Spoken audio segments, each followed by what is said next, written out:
¿Cuáles son los casos documentados, Julio, de encuentros con ovnis o con seres inteligentes que tú consideras tienen matices de ser irrefutables o que lo son?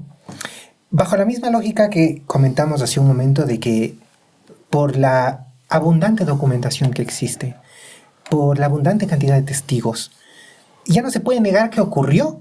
Voy a comentar un par de casitos que... No, hablar de casos es hermoso, claro, porque de ahí se puede sacar mil cosas. Pero hay dos en Perú y dos en Brasil que a mí me parecen interesantísimos, que yo voy a poner a consideración de todos los que nos están viendo para que puedan revisarlos. El primero, vamos a ir un poco de adelante hacia atrás. El primero ocurre en el 2015. Recientemente. Sí, no es mucho. En Pucallpa, en Perú. ¿Qué pasa en Pucallpa? La comunidad empieza a reportar la aparición de luces, orbes, aparentemente vehículos que sobrevolaban los caseríos y que asediaban a las personas. Entonces Pucallpa se autoimpone un toque de queda para no salir por las noches porque tenían miedo. Claro. Esto trasciende a un nivel de que las propias autoridades de la localidad piden auxilio al gobierno central para que, junto a la policía y a las Fuerzas Armadas, vayan a Pucallpa, por favor, a ver qué está pasando porque no pueden vivir en paz. Y de este caso no solo que hay documentación, sino que hay un proyecto periodístico de unas chicas que desde Lima viajaron a Pucallpa, escépticas. Ellas fueron y dijeron, vamos a ver qué pasa, bueno, estamos estudiando periodismo, vamos, está interesante. Claro, ¿no? la aventura. Fueron y grabaron muchísimos ovnis. Estuvieron ahí, existen las grabaciones, están en la red, están en el internet, lo pueden buscar.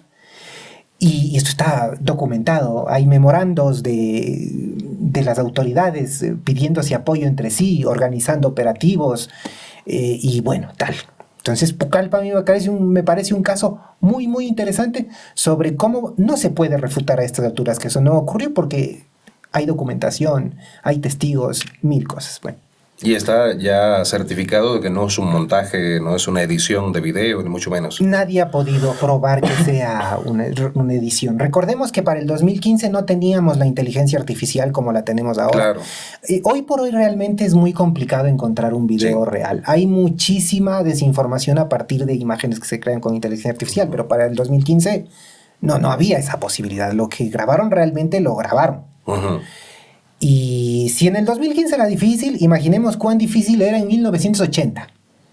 Mucho ¿Y más. por qué me refiero a 1980? Porque en 1980 pasa en las afueras de Lima, en La Joya, lo que precisamente se titula como Caso La Joya. Aquí el protagonista es el comandante Óscar Santamaría, a quien tuve la oportunidad de conocer hace un año en un congreso ufológico aquí en la ciudad de Cuenca. El comandante Óscar Santamaría le disparó 160 obuses a un objeto volador no identificado que se acercaba a la base en la que estaba desplegado el comandante Santamaría. 160 obuses. 160 obuses. Adivinen, pues no le dio a nada. Todos vieron el objeto y todos lo vieron jugar, evadir y burlarse del comandante Óscar Santamaría y de su... Porque hubo más personas junto a él. Lo que pasa es que el comandante Santamaría es ordenado, o sea, le disponen interceptar al objeto porque se acercaba a la base militar de La Joya. Todos lo ven. Hay disposiciones de sus superiores, tanto de perseguirlo, de interceptarlo y de dispararle. Esta investigación está documentada. El comandante Santamaría además ha hablado de esto en muchas ocasiones. Y ahí están los documentos, firmados con nombres, con apellidos, con responsables. Esto obviamente se sabe muchos años después de que hay una investigación oficial y que obviamente se cerró sin resultados. Es un expediente X porque no se supo a la final qué pasó. Y después, años después incluso de la desclasificación en el Perú, aparecen documentos de las agencias nacionales de inteligencia de los Estados Unidos que hicieron una investigación independiente, de la que no conocían las autoridades peruanas y que llegó a la misma conclusión, que el comandante Santamaría le disparó 160 obuses a un objeto que se burló. Se burló del comandante Santamaría porque en el relato él cuenta que se ubicaba para disparar y era como que el objeto adivinaba dónde debía ponerse para evadir ese disparo. Mientras el comandante Santamaría pensaba hacia dónde disparar, el objeto ya sabía dónde ponerse para no recibir el disparo. 160 veces. Y yo que conocí al ex comandante ya Santamaría, puedo decir que más allá de lo que uno ve en documentos, escuchar a una persona contar esto, definitivamente uno le da luces de qué es lo que realmente pasó o si está o no diciendo la verdad.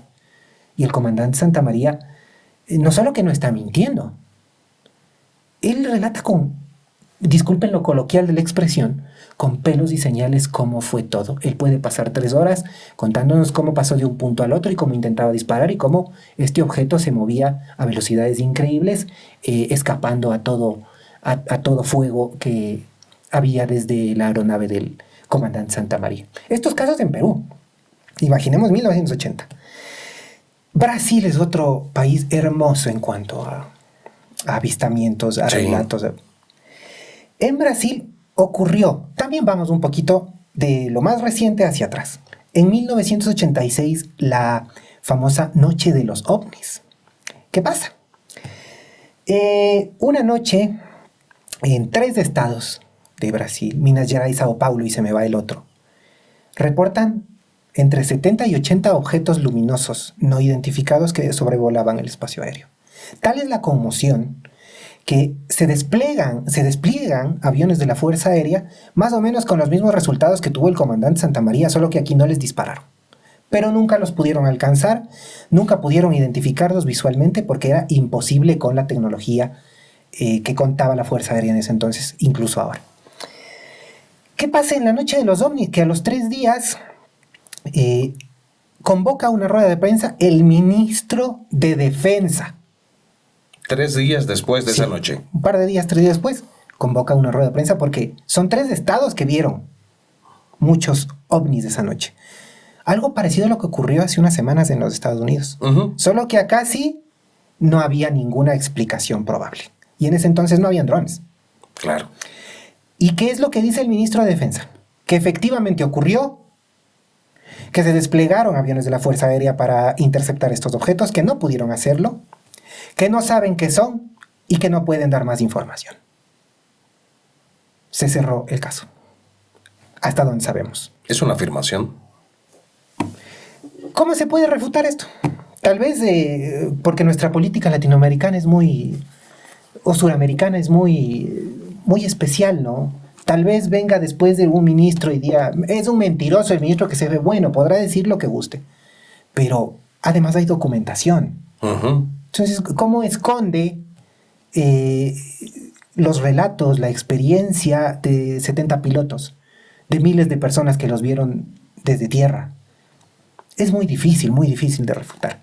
Pero el caso que a mí me parece uno de los más espectaculares de Brasil, y yo creo que del mundo, es la Operación Plato en Isla Colares de 1977. Por eso te decía que vamos un poquito de atrás hacia adelante.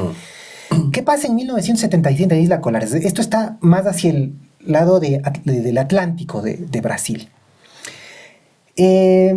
Más o menos como pasó en Pucallpa, la comunidad empieza a reportar que hay luces que están merodeando en las inmediaciones del pueblo y que a diferencia de Pucallpa no solo están asediando a las personas, sino que las están atacando con haces de luz, con orbes de luz disparados desde estos orbes más grandes.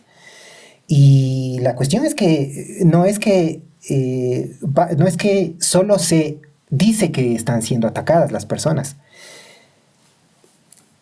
Conforme se va transcurriendo este caso, empiezan a haber reportes de los hospitales públicos y los centros de salud del sector, porque las personas que dicen haber sido atacados llegan con una especie de anemia, como que habían perdido mucha sangre, y son tratados.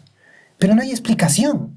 Primero, no hay explicación para su estado, y segundo, no hay explicación para el número de personas que reportan y que aquejan este problema. Entonces, imaginémonos que ya empiezan a haber enfermos. Y al enfermo le dicen, ¿pero qué le pasó? Me atacó un ovni. ¿Y ahora qué hacemos, Dios mío? Enseguida se organiza una operación militar de entre 60 y 90 soldados de la Fuerza Aérea que son dispuestos en Colares para que investiguen. Hacen una investigación de aproximadamente 30 a 45 días. Y un día se levantan, guardan todo y se van.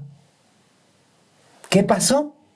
Muchos años después, gracias a las gestiones de uno de los más grandes ufólogos que ha tenido Sudamérica, que Dios goce, Ademar Yevaert, se desclasifica, logra que se desclasifiquen los informes de la Operación Plato.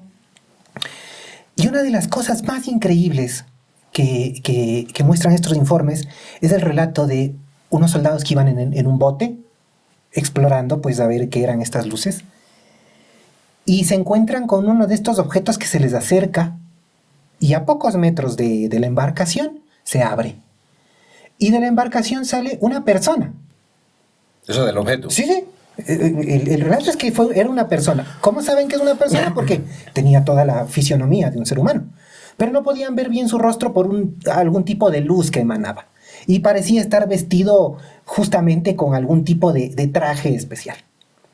Esta entidad los ve, los examina, ellos sienten que los escruta, regresa al objeto y se va. Este informe es corroborado por el teniente coronel que encabezó las operaciones, que estuvo a cargo de todo en la isla Colares, en la Operación Plato, y que era el teniente coronel Jolanda Lima.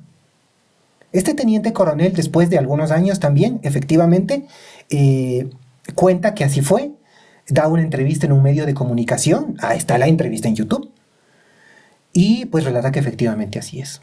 Que eso pasó y que hay otros relatos igual de increíbles que él conoce y que, bueno, pues irá contándolos. Ahora que en ese entonces decía, bueno, estoy retirado, ya estoy viejo, me he retirado, voy a hablar. Y bueno, corrobora que así fue. Lo que dice el informe es real porque la persona a cargo del operativo dice que así fue. Ahora viene lo extraño. A los pocos días de dar esta entrevista, Jolanda Lima es encontrado muerto en su departamento por un aparente suicidio.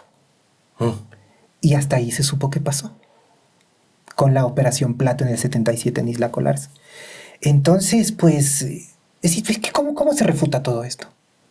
A partir de ahí, ¿se sumió en el silencio el caso?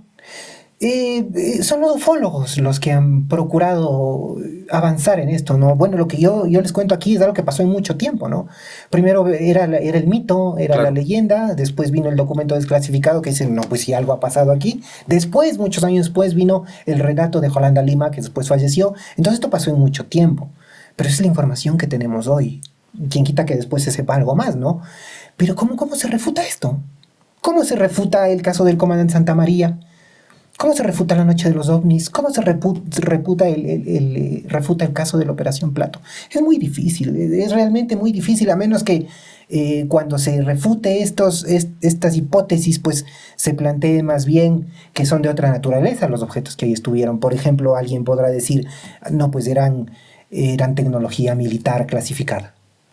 Tan clasificada que ni el teniente que estaba a cargo ni sus soldados hacia abajo tenían derecho a conocer.